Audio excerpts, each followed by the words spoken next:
Salut, j'espère que tu vas bien. Moi, de mon côté, ça va bien. J'ai eu plusieurs questions là, qui m'ont été posées par rapport au questionnement historique qu'on a quand même beaucoup pratiqué cette année, là. Fait que, tu sais, quand tu vas ici sur la page de la commission scolaire, tu as trousse pédagogique. Fait que quand tu vas cliquer, tu vas aller choisir l'école secondaire des Rives. Là, tu vas voir cette semaine, là, on a mis d'autres travaux, mes collègues et moi.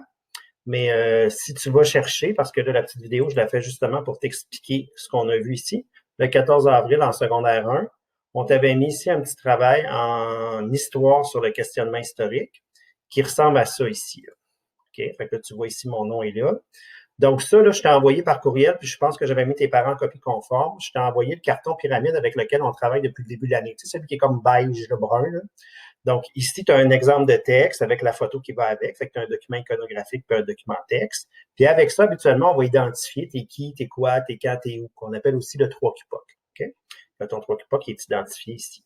Puis là, ben, tu as ta recette ici. Tu commences toujours avec ton camp. Puis je te rappelle, ici à côté, là, je te faisais écrire de toujours faire une question ouverte. Une question ouverte, c'est une question qui amène au développement.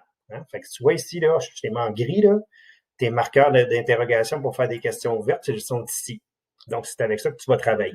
Tu peux pas poser une question sur un qui, un quoi, un quand ou un où, parce que c'est des informations que tu es supposé déjà avoir sorties de tes documents.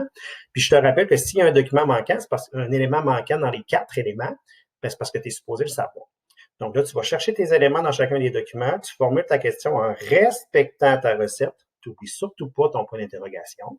Tu vas identifier ton aspect et tu formules ta question. Fait qu'ici, là, tu as vraiment un très bon exemple pour faire le travail. Okay? Il y en a quelques-uns qui m'ont envoyé leurs travaux, puis j'ai essayé de mettre des commentaires, mais par texte, c'est un peu compliqué. Fait qu'avec la petite vidéo, là, ça devrait mieux te guider. Puis là, tu vas chercher le document ici. Là, le ministère, cette semaine-là, il nous proposait de faire des choses sur le Moyen Âge. Fait que le Moyen Âge, on ne l'a pas tout étudié en classe, hein, on ne l'a pas vraiment commencé. Mais on a quand même vu cette période historique-là. Hein. On se rappelle, avec la chute de l'Empire romain, va débuter le Moyen Âge, qui va se terminer avec la découverte de l'Amérique en 1492. Donc ici, ton premier document, c'est un document iconographique. Fait que là, en sachant que c'est des documents sur le Moyen Âge, déjà en partant, tu as déjà tes camps. Hein. Donc ici, là, on travaille avec la cathédrale de Chartres. Chartres, c'est une ville en France. Donc, ça va te permettre de faire une question historique que tu vas écrire ici, puis tu vas identifier l'aspect.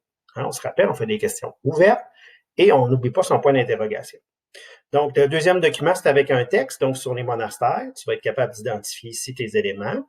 Le camp est super évident dans ton texte. Ton document 3, c'est les pèlerinages. On se rappelle un pèlerinage, hein, c'est un voyage religieux où on va faire, on va voir quelque chose. Là, on a parlé, exemple, les gens qui décident d'aller à la messe de Pâques au Vatican ou encore ceux qui décident d'aller à la Mecque. Donc, c'est des pèlerinages. Ensuite, tu as l'éducation. Donc, l'éducation, c'est pas toujours passé à l'école. On n'est pas en 2020 ici, on est au Moyen Âge. Fait que tu as un exemple ici pour comprendre comment ça se passait. Les fameux châteaux forts, donc comment on faisait pour se défendre.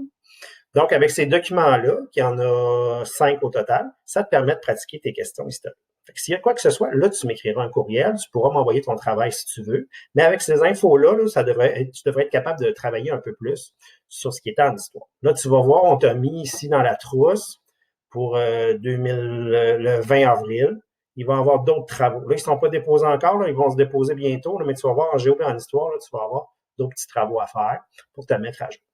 Fait qu'on continue à garder contact, prends soin de toi, puis bon travail. Bye.